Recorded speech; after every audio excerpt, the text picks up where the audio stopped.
할렐루야. 아멘. 제가 여러분의 교회는 처음 와본 것 같습니다. 와서 정말 놀랐어요. 이렇게 멋진 건물과 이렇게 아름다운 참 예배 처소를 주셔서 주님을 잘 섬기는 여러분들 뵙게 돼서 아주 감사하게 생각합니다. 여러분이나 저나 같은 목적이라고 생각하는데 미국을 왔습니다. 저는 1982년도 미국에 이민을 왔습니다. 그때 제가 미국에 이민을 온 이유는 82년도에 저는 선교라고 하는 것을 일찍이 깨닫게 됐습니다. 어려서 주일학교를 다닐 때 크리스마스 때 부른 노래 가운데 단일종이 땡땡땡 은은하게 들린다. 아마 기억하실 거예요. 단일종이 땡땡땡 은은하게 들린다. 저 바닷가에 사는 어부들에게도 단일종이 울린다. 이 노래가 제 마음에 선교를 심었습니다. 주님을 알고 주님을 믿는 사람, 당연히 주님을 모르는 사람은 저 깊고 깊은 산골짜기에 오막살이에도, 저 바닷가에 사는 어부들에게도 당연히 단일종의 예수님 탄생은 알려야 되는 거 아니겠는가. 어린 마음에 이미 선교가 싹트고 있었는데, 저희 어머니는 예수님을 믿고 초태생은 하나님 거다. 저에게 묻지 않고 저를 바쳤습니다. 제가 초태생이니까요. 그러던 어느 날 저희 어머님은 말씀을 들으면서 복음 전하는 자, 전도자도 중요하고 목사도 중요하지만 땅끝까지 복음을 전하는 선교사는 더 중요하다. 저희 어머님은 시골 출신이면서 잘 모르셨지만 기왕이면 아들 선교사로 가게 해주세요. 그렇게 기도를 했어요. 제게 묻지 않고. 그리고 제가 부산에서 목사 안수를 받았는데 목사 안수를 받고 돌아오니까 저희 어머님은 얘야, 나는 너 선교사 되라고 기도했다. 저는 굉장히 실망했습니다. 내가 이 길 가는 것만도 대단한데 또 선교사냐. 그러나 지금은 저를 선교사가 되게 해달라고 기도해 준 제 어머니가 그렇게 고마울 수가 없어요. 그래서 한국에서 선교사 떠나기가 대단히 어려웠을 때 미국의 이민길이 열려서 미국에 가면 선교할 수 있는 길이 열리겠다. 달러에 중요한 것도 있고 미국에 전 세계에 끼치는 영향력도 크고, 그래서 미국에 왔다가 저는 미국 살지 않고 바로 영국으로 가서 영국의 웩이라고 하는 선교단체에 소속돼서, 오늘 목사님이 글을 쓴 걸 보니까 패트릭 존스턴이라는 분이 글을 썼어요. 그분과 함께 일을 했습니다. 영국에서 훈련을 받고 1984년도에 아프리카에 가서 감비아 15년 동안 그 땅에서 사는 축복을 누렸습니다. 아프리카 대단히 힘든 곳이죠. 어려운 곳이죠. 이름 모를 병들, 수많은 말라리아, 교통사고. 그러나 저는 그때보다도 행복한 시절은 없었습니다. 그런데 1999년, 2000년대에 컴미션의 국제대표의 부름을 받아서 다시 미국으로 돌아와서 지금은 동원사역 하는 일을 하게 됐습니다. 선교사의 삶. 어쩌면 여러분들은 굉장히 어렵고 힘들고 내가 할 일은 아니다. 특별한 사람들, 부름받은 사람들, 달란트가 있는 사람들, 언어를 잘하는 사람들, 이런 사람들이겠지. 그러나 나 그런 것과는 멀었습니다. 여러 가지 능력 부족에, 지식 부족에, 건강도 좋지 않은 상황에서 선교사로 불러서 저로 사역하게 하신 그 하나님, 저는 내 생애에 하나님이 선교사로 불러주신 것을 이렇게 기뻐합니다. 아주 기뻐합니다. 오늘 여러분들과 길게 나누면 좋겠지만 짧은 시간에 말씀을 드리는데, 혹시 여러분들은 이 선교 얘기를 들을 때 부담이 될지도 모르겠습니다. 제가 인도네시아의 어느 교회에 가서 설교를 했는데 끝난 다음에 그 교회 남자 권사님이 저한테 그래요. 선교사님, 오늘 설교에 하나도 은혜를 못 받았습니다. 아니 왜요? 못 받았어도 받았다고 해줘야 될 텐데 못 받았대요. 전혀. 왜 그러냐? 그런 설교는 특별한 사람에게 하는 거지, 나 같은 사람에게는 교회 나가는 것만도 대단한데 무슨 그런 설교를 합니까? 내가 깜짝 놀랐어요. LA 갈비 아주 맛이 있죠. LA 갈비는 특별한 사람만 먹어야 되나요? 아니죠. 누구든지 잡수고 싶은 분은 돈이 있으면 가서 잡수시는 것처럼 하나님의 일은 누구에게든지 아무든지 나를 따라오려거든 자기를 부인하고 자기 십자가를 지고 날마다 나를 좇을 것이냐, 누구에게나. 구약에는 안 그랬습니다. 특별히 부름받지 않는 하나님의 일을 못했습니다. 함부로 했다는 집안이 망했습니다.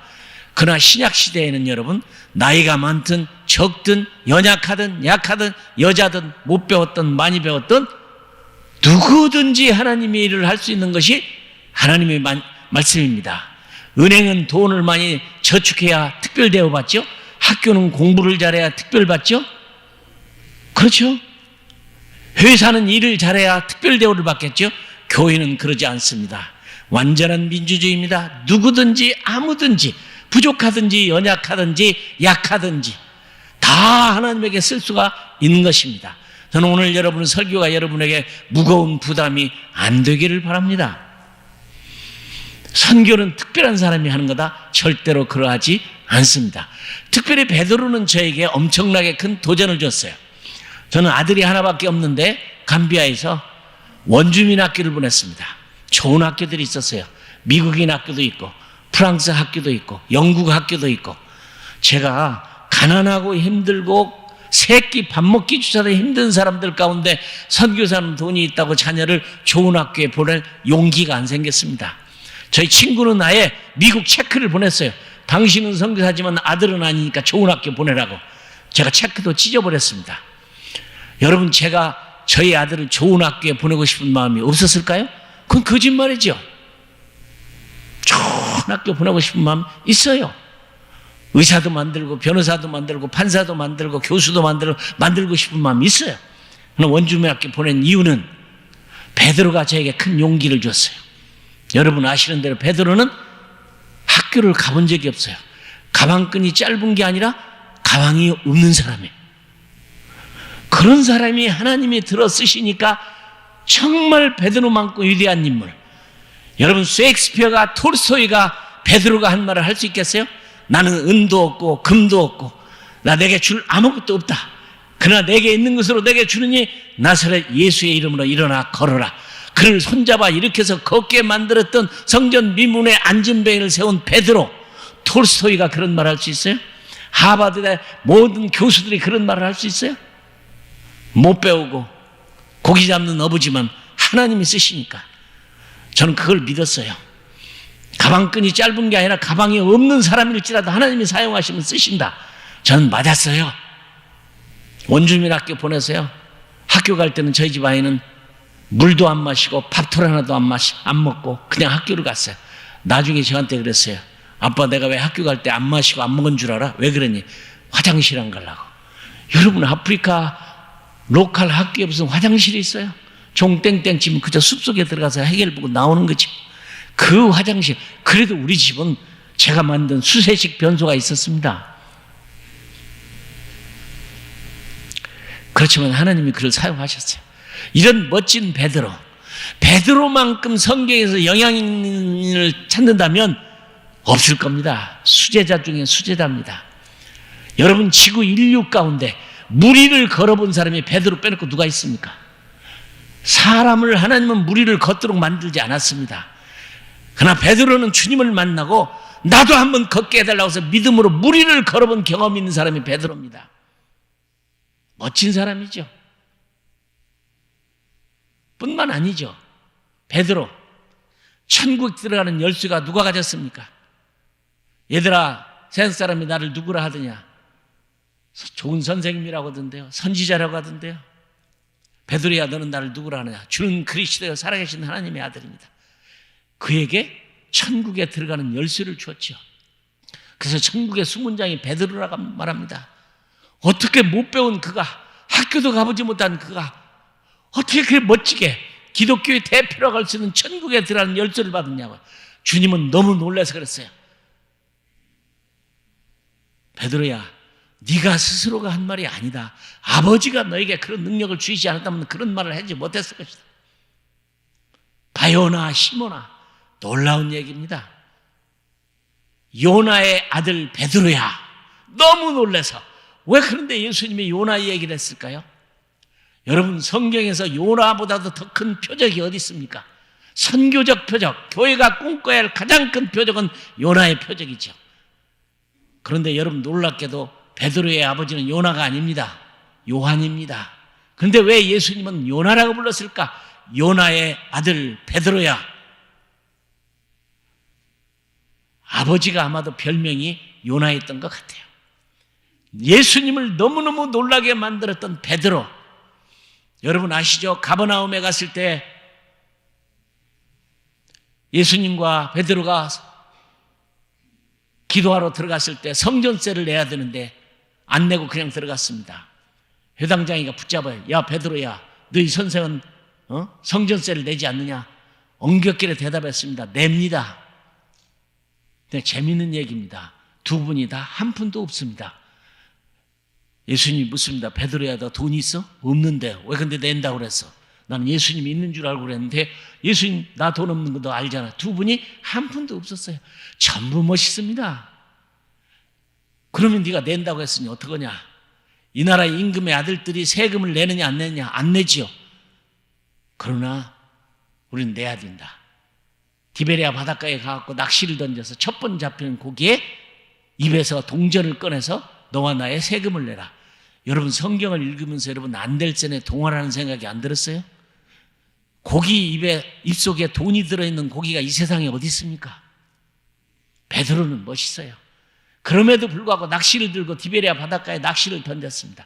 여러분 돈을 물고 있는 물고기도 없지만 설령 물고 있다고 해서 첫 번째로 잡힐 수 있는 확률은 여러분 물고기는 사람의 인구보다도 더 많습니다. 첫 번째로 잡힐 수 있는 확률은 없어요. 여러분 이게 믿음 생활이고 이것이 신앙 생활이고 이것이 순종입니다. 가능성이 없어요. 그러나 베드로는 순종해서 잡으러 가요. 또 하나 설령 동전을 물고 있는 물고기가 있다고 칩시다. 동전을 물고 있는 물고기가 낚시는 왜 물겠습니까? 더 가능성은 없어요. 동전을 물고 있는 물고기가 있다. 낚시를 물 수 있는 확률은 제로예요. 그러나 물었어요. 첫 번째 잡힐 수 있는 확률도 없어요. 잡았어요.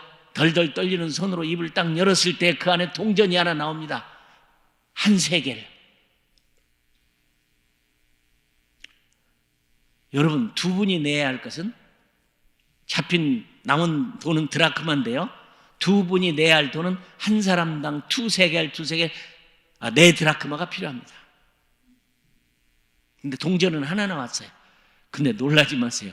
그 나온 동전이 정확하게 네 드라크마입니다. 여러분은 사시면서 하나님이 신기하다, 이럴 수가 있느냐? 정말 신기하다. 이런 경험들을 많이 하고 사시죠. 살아계신 하나님을 믿는 여러분들. 선교하는 저는 너무 많은 경험을 했어요. 그 책을 썼어요. 검은색이 아름답다. 하나님이 하신 일이 놀랍죠. 그리고 베드로는 가져와서 예수님과 자기의 성전세를 깨끗이 완납했습니다. 이런 경험을 한 베드로 더 많아요. 더 많아요. 그런데 오늘 본문 말씀에 보면 사도행전 10장에 보면 이상한 일이 있습니다. 고넬료라고 하는 사람은 믿음이 좋은 사람이죠. 베드로가 고넬료의 자기 집에 와 있는데 피장이 시몬 집에 있는데 점심때가 돼도 먹을 것을 안 줘서 옥상에 올라가서 기도하는 중에 하나님이 환상을 보여줍니다. 배가 고픈 베드로에게 하늘을 위해서 보자기가 달린 그릇이 내려옵니다. 베드로야, 너 배고프지? 내가 먹을 것을 내려보내니까 잡아 먹어라. 그래서 내려온 광주리를 봤더니 먹어서는 안 되는 거예요. 율법에서는 금하는 거죠. 그러니까 베드로가 싫습니다. 나는 어려서부터 이런 거 먹어본 적이 없습니다. 아니, 하나님의 음성이 들리고 하나님의 환상이 내려서 바구니에 먹을 걸 담아서 내려보내는데 노를 해요? 내가 보내는 거니까 너 배고프니까 잡아먹어라. 싫습니다. 저는 안 먹습니다. 이렇게 멋진 베드로가 왜 문제가 있을까요? 여러분, 이렇게 멋진 베드로, 천국의 열쇠를 받은 베드로, 고기 입에서 돈을 꺼내서 세금을 낸 베드로, 안진뱅이를 나사렛 예수의 이름으로 잡아서 일으켜서 걷게 만드는 능력의 예수, 사도행전 9장에 보면 죽은 다비다를 살리는 하나님과 같은 능력을 받은 베드로, 한 번 설교에 4,000명, 5,000명씩 돌아오게 하는 그 완벽하고 멋지고 멋진, 나무랄 데가 없는 너무 멋있는 베드로조차 모르는 게 있었어요. 잡아먹어라. 싫습니다. 내가 어려서부터 그거 먹지 않습니다. 율법에 붙잡혀 있습니다. 오늘날에도 교회에 많은 성도들이, 나는 그런 경험을 많이 했어요. 율법에 붙잡힌 성도들, 참 복음으로부터의 자유를 가지고 있음에도 불구하고 아직도 율법에 붙잡혀 있는, 아직도 고민하고 있는, 뭐서는 안 된다는 그거, 우리 주님은 입으로 들어가는 것이 더러운 게 아니다, 나오는 것이 더럽다고 가르쳐 줬음에도 불구하고 아직도 베드로에게는 가지고 있는 이 율법적인 사고를 못 깨닫더랍니다.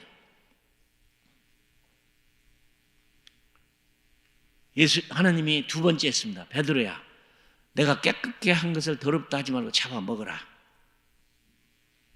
싫습니다. 무엇 때문이었을까요? 전통.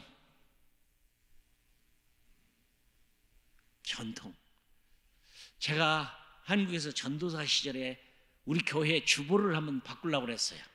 당회의 허락을 받고 주보를 완벽하게 바꿨습니다. 멋있는 주보를 만들었어요. 주일날 그 주보를 받던 우리 수석장모님이 제가 있는 3층까지 쫓아 올라가지고 막 저에게 나무랬습니다. 아니, 이걸 주보라고 만들었냐? 그 주보에는 교회 사진도 없었습니다.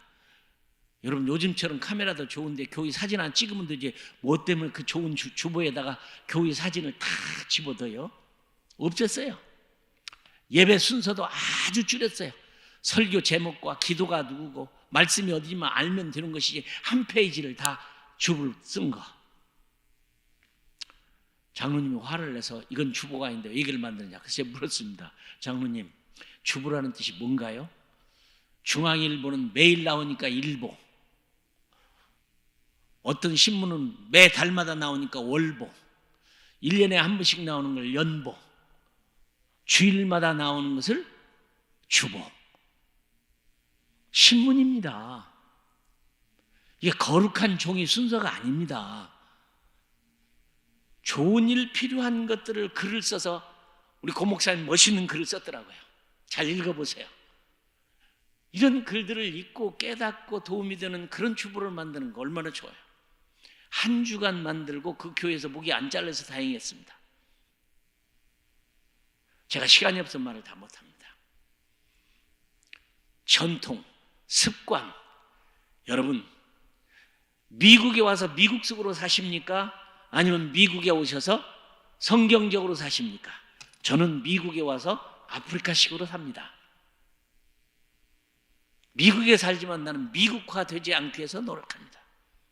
나는 미국의 아메리칸 드림 때문에 미국에 온 사람이 아닙니다. 저는 킹덤 드림이 있어요. 하나님 나라의 드림이 있어요. 세 번째, 하나님이 베드로를 불러서, 베드로야, 내가 뭐라는 거 왜 안 먹는 거야? 먹어라. 잡아먹어라. 싫습니다. 뭘까요? 고집입니다.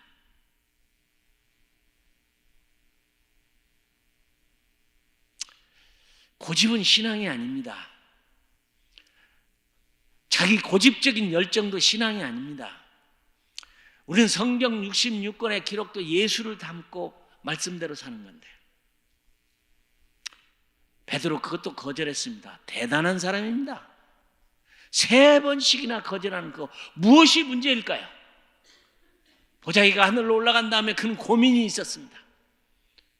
이게 무슨 뜻이냐? 그때 음성이 들려옵니다. 누가 너를 찾아올 텐데 그를 따라가라. 고넬료는 기도하는 중에 천사가 나타나서 베드로라는 사람이 요빠였는데 모셔다가 너와 내 가정이 복음을 듣고 구원을 얻어라. 그래서 보냈습니다. 그 베드로를 모셔왔는데요, 베드로가 고넬료의 집에 가서 하는 말이 그렇습니다. 고넬료여, 당신도 알다시피 유대인으로서 이방인과 상종하는 것이 율법인 줄을 알거니와 왜 날 불렀느냐. 참 기분 나쁜 얘기입니다. 여러분, 예수님이 지금 승천하시고 10년이 지났어요. 아직 베드로는, 그렇게 위대한 사도요, 위대한 인물인 베드로가 아직도 눈을 못 뜬 게 있어요. 이방인이 자기를 초대해서, 백부장이었기 때문에 100여 명의 이태리의 로마의 젊은이들을 모아놓고, 군인들을 모아놓고 복음을 들으려고 준비하고 있는데, 당신도 알다시피 유대인으로서 이방인과 상종하는 것이 위법인 줄을 알거냐, 나를 왜 불렀느냐. 아직도 유대인만 구원이 있고, 아직도 유대인만 선택받았고,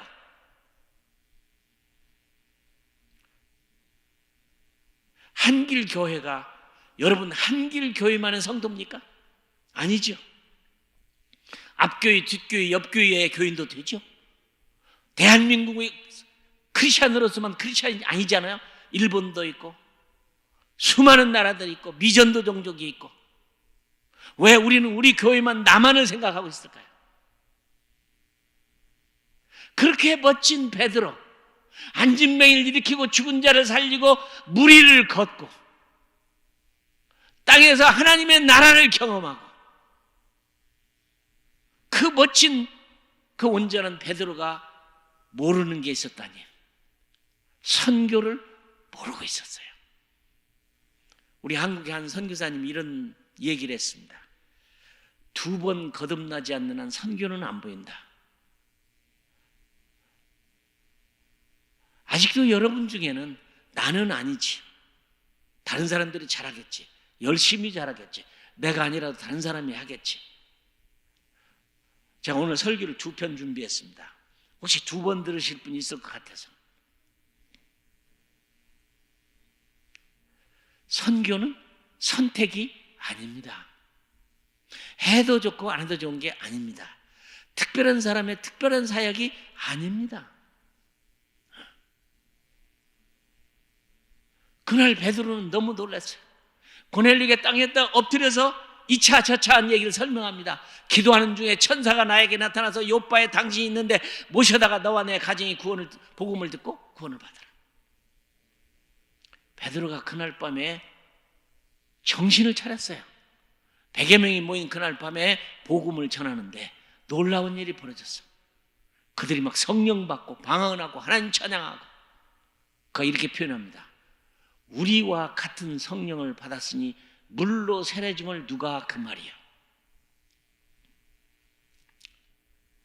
고넬료가 아니었더라면 베드로의 눈은 안 열렸을 거예요.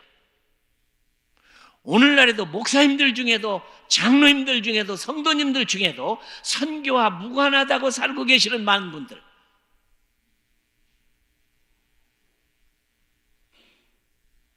성경의 눈이 안 열린 겁니다. 그렇게 멋진 베드로, 천국의 열쇠를 받은 베드로, 죽은 자를 살리고 무리를 걷고 고기 입에서 돈을 꺼내서 세금을 내보는 남이 한 번도 경험하지 못한 경험, 그런 놀라운 경지에 있었다 할지라도, 한 번 설교에 4,000명씩 5,000명씩 돌아온다 할지라도, 오늘 이제야 고넬료 때문에 눈을 뜬 베드로, 각 나라 중에 여호와를 경외하는 자를 받으시는 줄을 내가 깨달았다. 여러분, 선교는 깨닫는 겁니다. 신앙이 좋다고 선교를 한 게 아니에요. 깨닫는 거예요. 베드로가 여기서 깨달음이 없었다면 베드로 전후서도 기록을 못했을 거예요. 그러나 더 놀란 사실은 예루살렘에 최초의 교회가 생겨났죠. 예수님의 동생 야고보가 당회장이죠. 청문회가 열렸습니다. 사도행전 11장에 보면 베드로가 소출당했습니다. 아니, 당신 이방인의 집에 가갖고 로마 군인들한테 세례를 줬다며. 여러분, 최초의 교회, 어머니의 교회, 예루살렘의 교회가 선교의 시옷자도 모르고 있다는 사실, 얼마나 많은 교회가 있습니까? 교회가 한 명의 선교사만 파송했다면 주님은 벌써 오셨을 거예요. 안 해도 된다는 생각을 가진 분이 아직도 많아요. 예수님의 동생, 그렇게 성경을 잘 알고 훌륭한 야고보조차도 이방인들에게 복음을 전했다는 베드로를 불러서 청문회를 열었어요. 베드로가 설명합니다. 여러분 알다시피 나도 가고 싶은 만 없었다. 하나님이 환상을 보여줘서 이렇게 해서 거기를 가게 된 거다. 변명을 합니다. 아무도 이해를 못해요. 15장에 가서 바울과 바나바와 그의 동료들이 안디옥에서 복음을 전했대 수많은 이방인들이 돌아오는 사실을 증거했을 때야, 그때야 야고보조차도 당신들이 말한 간증이 선지자의 글과 일치하도다. 저는 선교사이기 때문에 선교를 주장하는 사람이 아닙니다. 나는 어릴 때부터 선교에 눈을 떴고 성경을 통해서 눈을 떴고, 내가 복음을 들었으면 빚진 자입니다. 누군가가 나에게 복음을 전해줬으면 당연히 전해줘야죠. 제가 일했던 감비아는 어떻게 가게 됐느냐. 1970년대 우리나라에 뿌리라는 영화가 있었습니다. 기억나시나요? 알렉스 헤일리가 지은 루치라고 하는 아프리카의 흑인들이 노예로 잡혀와서 미국에 어떻게 살았는가를 하는 역사의 얘기가 뿌리라는 영화입니다. 아마 쿤타 킨테를 기억하실 거예요. 만딩고족을 기억하실 거예요. 저는 바로 그 쿤타 킨테의 고향 만딩고족에 가서 만딩고 말을 배워서 만딩고 말로 복음을 전하는 그런 특권을 15년 동안 누렸습니다. 왜 어떤 교회는 선교사 파송에 한 사람도 없을까요? 저는 서울의 온누리교회에 하용조 목사님과 친분이 있어서 선교 훈련 원장으로 5년 동안 사역을 했습니다. 지금도 매년마다 가서 훈련을 시켜줍니다. 어찌 그 하용조 목사는 눈이 떠서 2,000명도 넘는 선교사를 보냈을까요? 난 여러분의 교회 오면서 겁이 났어요. 이 선교 주일에 여러분들을 선교하게 만들고 해야 될 텐데, 그죠? 나는 지금부터라고도 여러분이 베드로가 이렇게 늦게 깨달은 선교 괜찮습니다. 해보세요.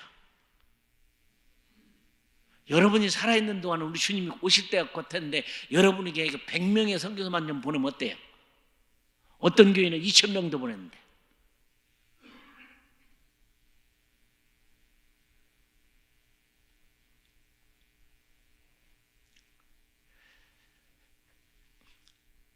율법, 전통과 형식, 자기 가지고 잘못된 고집의 지식. 고넬료가 아니었다면 베드로는 눈이 열리지 않았을 거예요. 정말 그 선교사의 말처럼 2번 거듭나지 않는 한 선교가 안 보인다. 선교를 무서워하는 목사님도 계시더라고요.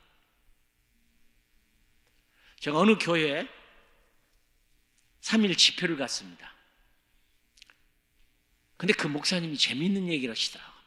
목사님, 저는 선교 설교를 한 번도 해본 적이 없습니다. 이게 무슨 말씀이에요?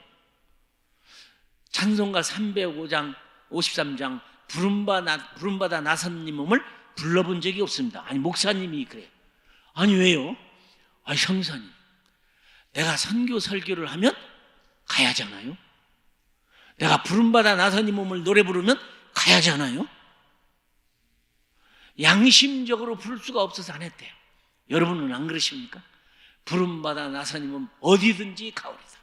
악올골짝 빈들에도 복음 들고 가오리다. 그런 찬송을 어떻게 부르셨나요?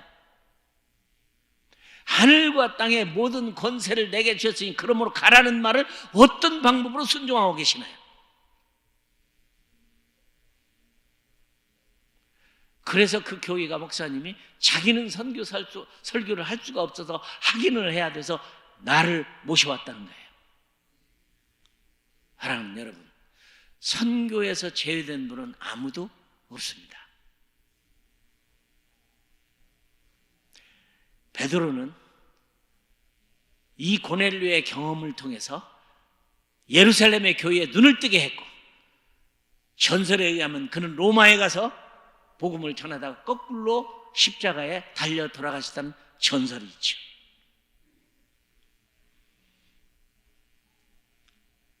멋진 베드로입니다. 멋진 베드로입니다.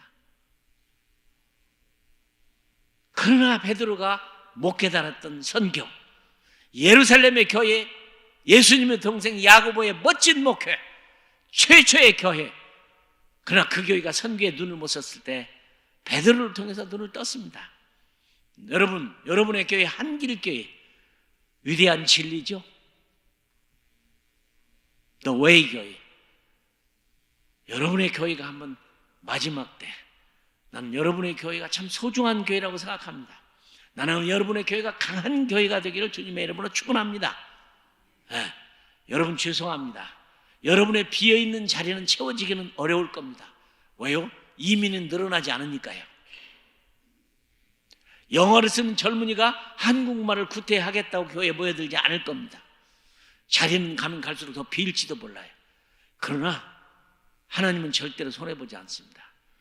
여러분이 강한 성도가 되시면 교회는 살아납니다. 여러분이 일당 2를 하면 여러분 2배가 됩니다. 일당 10을 하면 10배가 됩니다. 일당 100을 하면 여러분 교회는 100배가 됩니다. 하나님은 숫자를 원하는 게 아니라 능력을 원하십니다. 여러분 쓰신 일꾼들, 멋지게 한길교회가 이 땅에 쓰임받으기를 주님의 이름으로 축원합니다. 선교하는 교회, 선교는 절대로 선택이 아닙니다. 선교를 통해서 오는 하나님 나라, 두 번째 시간에 나누리라고 생각합니다. 기도하겠습니다.